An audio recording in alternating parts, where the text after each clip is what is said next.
Kami seneng. Kenapa? Karena saya bisa efektif kemana-mana, nggak usah pakai mobil dinas, nggak usah pakai duit APBD untuk perjalanan dinas. Karena dari 1,5 miliar dipotong tinggal 100 juta. Setahun itu perjalanan dinas gubernur Jawa Barat tuh per tahun 100 juta. Mungkin jauh dibandingkan dengan Dirjen Penerimaan Keuangan. Kang Deddy Mulyadi alias ADM geruduk KPK. Ini emang agak lain, ini gubernur gue ini. Agak Kebanyakan pejabat-pejabat di Indonesia itu tidak suka dengan orang yang jujur, apalagi transparansi anggaran. Namun berbeda dengan Kang Deddy Mulyadi. Alih-alih pejabat lain itu boro-boro ingin bekerja sama dengan KPK, Kang Deddy Mulyadi malah menggeruduk kantor KPK supaya KPK sendiri mengawasi anggaran Pemprov Jawa Barat supaya tidak ada kucing-kucing, tikus-tikus berdasi berkeliaran di Provinsi Jawa Barat. Gubernur kita itu emang agak lain rupanya ya. Kita sebagai masyarakat Jawa Barat, bahkan seluruh Indonesia tentunya wajib mendukung Kang Deddy Mulyadi. Karena lagi-lagi, kebijakan Kang Deddy Mulyadi selalu memihak kepada masyarakat kecil. Saya yakin para koruptor dan pejabat yang bermental miskin ini pasti terkejut mendengar ini. Penasaran? Mari kita tonton pada video berikut ini. Cekidot.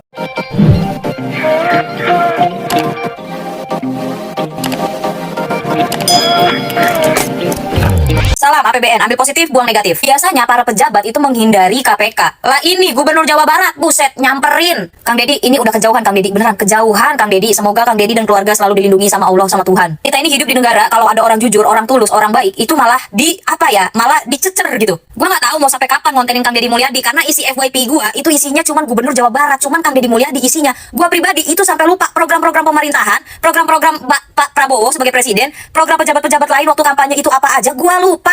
Ini kalau konsepnya begini, ya jelas makin jelas kenapa Kang Deddy Mulyadi makin banyak gak ada yang suka, makin banyak makin banyak dikritik, makin banyak dijauhi pejabat-pejabat besar, makin ini, makin itu. Aduh, ini nih penyebabnya kayak gini-gini nih Kang Deddy. Masalahnya pejabat-pejabat Indonesia itu kurang menyukai adanya kejujuran dan transparansi. Lah ini Kang Deddy Mulyadi di YouTube channel, di mana, wawancara mana, acara mana, ngebongkar anggaran APBD, ngebongkar lah pejabat-pejabat, ngebongkar ini, ngebongkar itu, sekarang ngegeruduk KPK, minta anggaran Jawa Barat diawasi supaya tidak ada yang natskal-natskal, tidak ada tikus-tikus berdasi, iki piye tah. Orang ngejauhin KPK, dia malah nyamperin. Kalau pejabat-pejabat naskal sebutannya tikus berdasi, kalau Kang Deddy Mulyadi kata gua mah kucing, nyawanya banyak. Pejabat lain kalau datengin KPK itu karena kesandung kasus. Lah ini gubernur gua, gubernur Jawa Barat, Bapak Aing nyamperin KPK, minta ngawasin anggaran Jawa Barat. Emang agak lain, dari awal juga konsepnya udah agak lain ini gubernur gua. Coba yang di daerah lain, provinsi lain, gubernurnya ada nggak yang agak lain kayak bapak gua begini? Kata gua ini ya, Kang Deddy Mulyadi lawan-lawannya kata gua keburu AFK, tahu kagak? Keburu AFK duluan, mau ngikutin programnya Kang Deddy keburu gengsi. Nggak diikutin tapi programnya oke, programnya bagus. Tapi ya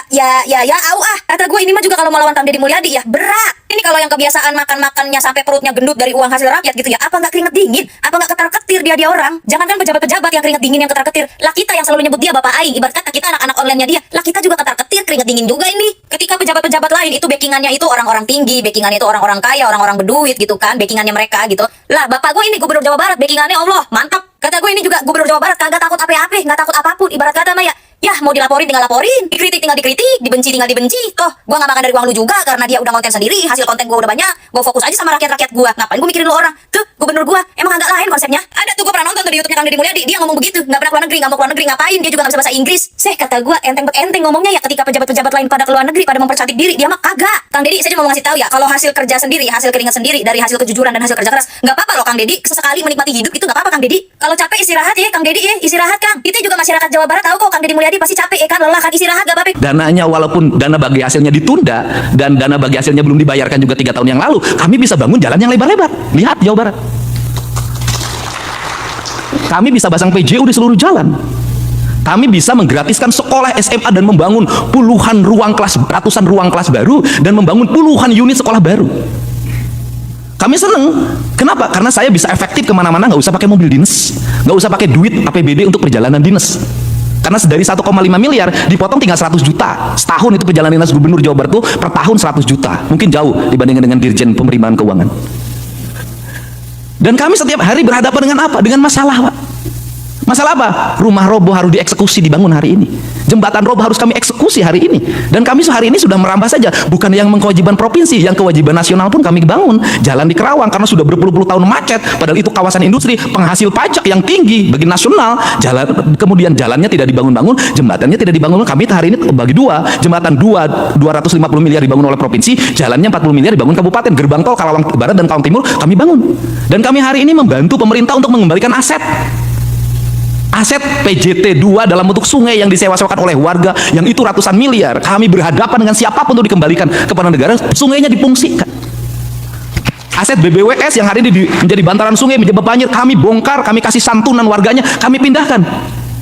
Kami lakukan itu. PTPN, hubungan antara ATR BPN dengan PTPN, izin lokasinya nggak keluar-keluar, HGU-nya puluhan tahun nggak keluar, kami bereskan. Kenapa? Kami tidak memandang pusat dan daerah, kami memandang ini adalah negara kesatuan Republik Indonesia. Dan kami tidak ngomong biaya. Bahkan saya menawarkan, pengacaranya saya siapin, dampingin, kami berhadapan. Setiap hari kami harus ngurusin apa? Geng motor. Anak-anak yang mengalami problem lingkungan, kena ke HIV segala macam, kami selesaikan itu semua. Saya katakan, tidak semua kepala daerah ini tidak peduli sama rakyat. Tidak semua kepala daerah ini brengsek. Banyak kepala daerah yang baik yang bisa melaksanakan tugas dalam keadaan posisi yang sangat sederhana. Nah, dalam kerangka ini, apa sih yang menjadi problem? Problemnya yang berikutnya adalah daerah tidak membelanjakan uangnya dengan baik sesuai dengan yang diberikan. Bukan salah daerah. Saya berikan contoh. Kalau kabupaten kota belanjanya salah, tidak efisien, tidak tepat, tidak sesuai dengan kebutuhan publik, yang salah gubernur. Karena tidak bisa APBD dilaksanakan kalau tidak mendapat evaluasi gubernur. Maka gubernur punya instrumen untuk, Anda sekolah yang harus banyak belanjanya, Anda jalan yang harus banyak belanjanya, Anda adalah daerah aliran sungai banyak belanjanya, ini belanja perjalanan dinasnya kebanyakan, ini biaya seminar-seminarnya kebanyakan, ini ongkos kantornya kebanyakan, ini tunjangannya kegedean. Gubernur punya otoritas untuk itu. Apa problem selama ini? Problem selama ini adalah gubernur memeriksa anggaran kabupaten kota administratif. Evaluasinya administratif. Saya jadi bupati lama, saya baca, bukan isinya yang dibaca, administratif saja, tidak pada substansi. Maka gubernur Jawa Barat hari ini adalah substansi. Saya pakai ketentuan 7,5% dana APBD harus untuk infrastruktur jalan, karena kebutuhan di Jawa Barat adalah jalan. Kemudian dana bagi hasil pajak kendaraan bermotor yang dibagikan oleh pemerintah provinsi kabupaten kota harus 100% untuk jalan, dan provinsi pun untuk jalan dan kelengkapannya komitmennya sama. Untuk pendidikan harus mendapat alokasi prioritas. Setiap kelas harus ada toiletnya. Harga kelasnya harus ditingkatkan. Tahun depan Provinsi Jawa Barat berencana, karena penambangan di Jawa Barat menimbulkan bencana secara terus-menerus, ekosistemnya rusak. Saya Provinsi Jawa berencana tahun depan untuk belanja pembangunan, pasirnya harus pasir buton, bukan pasir dari Jawa Barat. Untuk apa? Membangun masa depan. Bangunan yang kokoh, karena pasirnya kualitasnya makin menurun, nggak bisa lagi diandalkan. Nah, ini kemudian kalau gubernur salah dalam membelanjakan, tidak tepat dan tidak sesuai dengan sasaran, yang salah Mendagri. Kenapa? Kan evaluasi gubernur itu di Mendagri. Mendagrinya harus detil, administratif, panggil kepala daerahnya diuji. Anda belanja sekian, harus paparan. Selama ini saya para bupati wali kota sebelum nyusun APBD, paparan di depan gubernur. Saya pernah Majalengka, kamu belanja jalannya berapa? Cuman 120, nggak bisa, aku pengen 200. Saya sebentar Pak, ya diskusi dulu. 15 menit ketemu saya lagi, bisa Pak 175. Artinya bisa.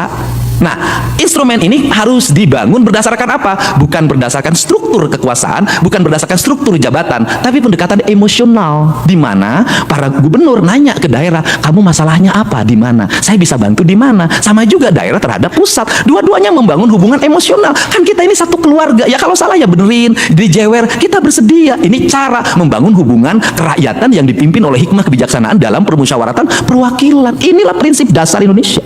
Nah, untuk itu hari ini maka kita masuk ke fase Pak Mekeng. Saya sampaikan, Kota Banjar itu kemarin tuh udah cerita mau nangis sama saya.